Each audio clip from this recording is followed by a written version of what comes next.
মেজবা ওর দিকে কেমন অদ্ভুত ভাবে জানি তাকিয়ে আছে। আকসা একটু অপ্রস্তুত হলো, সৌজন্যতামূলক হাসিও দিল। তৎক্ষণাৎ মেজবা ওর দিক থেকে চোখ সরিয়ে নিয়ে ইফানের সাথে কথা বলায় ব্যস্ত হলো। আকসার মা আয়শা পারভিন নওয়াবী শ্যামাইয়ের ডেজার্ট বোলটা মেজবার দিকে এগিয়ে দিয়ে বললেন, এটা খাও বাবা, তুমি তো তেমন কিছুই খেলে না, মিষ্টি একটু কম খাই আন্টি। মেজবা ভদ্রতা সূচক হেসে কথাটা বলতেই পাশ থেকে ইফান বলে উঠল, হ্যাঁ মা, ও তো মিষ্টি জাতীয় খাবার কম খায়, তোমার মনে নেই? আগে যখন ও আমাদের বাসায় আসতো তখন তুমি চা বানালে চায়ে চিনি দিতে নিষেধ করতো, আর এখন তো ও আরো বেশি ডিসিপ্লিনড হয়ে গেছে, মিষ্টি জাতীয় কোনো খাবারই খায় না। দেখো না এক্সারসাইজ করে বডি কেমন বানিয়েছে। ইফান বেশ চটপটে, কথা বলে বেশি, আর এদিকে মেজবা চুপচাপ, কথা বলে কম, এক কথায় বলা চলে ইন্ট্রোভার্ট পারসন। আকসা এবার সরাসরি মেজবার দিকে তাকালো। তার পরনে একটা ডিপ আলমন্ড ওল্ড মানি হ্যাকসন কেবল পলো টি শার্ট আর ব্ল্যাক কালারের ফর্মাল প্যান্ট। বাঁ হাতে ওল্ড মানি টাইম পিস ওয়াচটা দেখতে দারুণ লাগছে। পূর্বের সেই ঝাঁকড়া চুল এখন আর্মি কাট, হাতে একটা সিম্পল চিকন তুর্কিশ রূপার আংটিও পরা। লোকটার যে জিনিসটা সবচেয়ে বিশেষ তা হলো তার চোখ। চোখের মনি হালকা সবুজ রঙের, যেটাকে হ্যাজেল চোখও বলা যায়। Almond shape. মেজবার সেই চোখ আকসার উপর পড়তেই ও তড়িঘড়ি করে চোখ সরিয়ে নিল। মেজবা এবার টেবিলের ওপর থেকে ফোনটা তুলে নিয়ে পকেটে রেখে আয়শা পারভিনকে উদ্দেশ্য করে বলল, তাহলে আন্টি, যেই কথা বলেছিলাম সেটাই কিন্তু থাকলো। আপনারা কিন্তু আগামী শুক্রবার আমাদের বাসায় আসছেন, সবার ইনভিটেশন রইল কিন্তু। আয়শা বেগম হেসে আচ্ছা বলে দিল। সম্মতি জানালেও ইফান একটু বাধা দিয়ে বলল, তুই তো আছিস এখানে দিন 15-এর মতো, আমরা না হয় লেট করে যাই।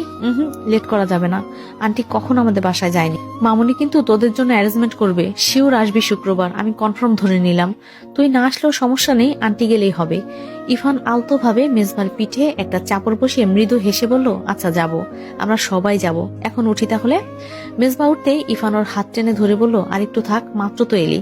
মেজবা ঘড়িতে সময় দেখে বলল, সরি রে, সময় নেই হাতে, একবার ছোটমণিদের বাসায় যেতেই হবে, না হলে উনি রাগ করবেন।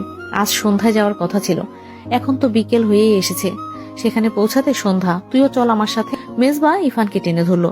ইফান আবার না করতে পারলো না। মেজবা ওর সবচেয়ে ভালো বন্ধু, মুখে না বললেও ওরা বেস্ট ফ্রেন্ড এভার। ওর সঙ্গ সহজে ছাড়ে না ইফান। ছেলেটা ভীষণ ভদ্র এবং মার্জিত, ওর সঙ্গ ইফানের খুব ভালো লাগে, এজন্য সুযোগ পেলেই ওর সঙ্গে থাকে। এতগুলো বছরের বন্ধুত্বে এটাই ঘটে চলেছে। দূরে থাকলেও বন্ধুত্বে কোনো খামতি নেই। ইফান বাসায় পরা পরনের টি শার্টটা খুলে তৈরি হয়ে আসতে গেল ওর রুমে।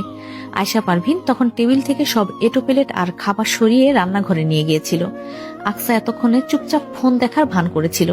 এরা সবাই যেতেই খেয়াল করলো ডাইনিং এ শুধুমাত্র ও আর মেজবা। ওর হঠাৎ এবার ক্ষমা চাওয়ার কথাটা মাথায় এলো। চটপট মেজবার দিকে তাকালো। মেজবা ফোন স্ক্রল করছিল তখন। আকসাকে গুরুত্বপূর্ণ কেউ হিসেবে যেন ধরছেই না ও, এমনটাই বোধ হলো আকসার। তবুও ক্ষমা চাওয়ার জন্য কথা বলার চেষ্টা করলো। হালকা কাশি দিয়েও যখন মেজবার মনোযোগ আকর্ষণ করতে পারলো না, তখন হালকা স্বরে ডাকলো, মেজবা। মেজবা তৎক্ষণাৎ মুখ তুলে আকসার মুখ পানে তাকিয়েই বলল, মেজবা ভাইয়া। ওকে জি।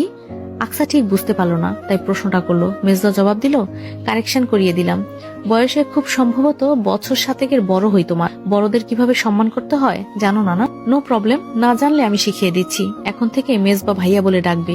বলো মেজবা ভাইয়া। আকসা স্তব্ধ বনে গেল। এই লোক না কিছুক্ষণ আগেও হেসে হেসে ওর সাথে কথা বলছিল, হঠাৎ কি হলো? আকসা ভেবে পেল না। ওকে চুপ থাকতে দেখে মেজবা একটু ধমকানো সুরে বলল, কি হলো বলো। কই। আকসা পারলে এখানে বাচ্চাদের মতো কেঁদে দেয়। এই 22 বছরের জীবদ্দশায় কখনো কেউ ওকে সামান্য ধমক তো দূর, উঁচু গলায়ও কথা বলেনি। ছোটবেলা থেকে প্রচুর আহ্লাদ পেয়ে বড় হয়েছে। সেই মেয়েকে কিনা এই লোক ধমকে কথা বলছে। আকসা কান্নারত স্বরে বলে উঠল, সরি মেজবা, আমাকে ক্ষমা করে দিন। ওর কান্নারত কণ্ঠস্বর শুনেও মেজবা গলল না। অদ্ভুত শীতল এবং গম্ভীর স্বরের মিশ্রণে পাল্টা প্রশ্ন করলো, why are you saying sorry to me? I don't see any reason I should forgive you. What do you mean? Aksa থতমত খেলো। ওর চোখ ঠিকরে অশ্রুকণা বাইরে বেরিয়ে আসার জন্য আন্দোলন শুরু করছে যেন। আকসা কেঁদে দিল বলে তখনই ওর ভাইয়া সেখানে চলে আসলো। আকসা যেন প্রাণে পানি ফিরে পেল। আর কিছুক্ষণ মেজবার সামনে দাঁড়িয়ে থাকলে ও সত্যি কান্না করে দিত। এত কঠোর আচরণ নেওয়া যায় না, কেউ কখনো করেনি আকসার সাথে। হঠাৎ করেই ও মেজবাকে ভয় পেতে শুরু করলো।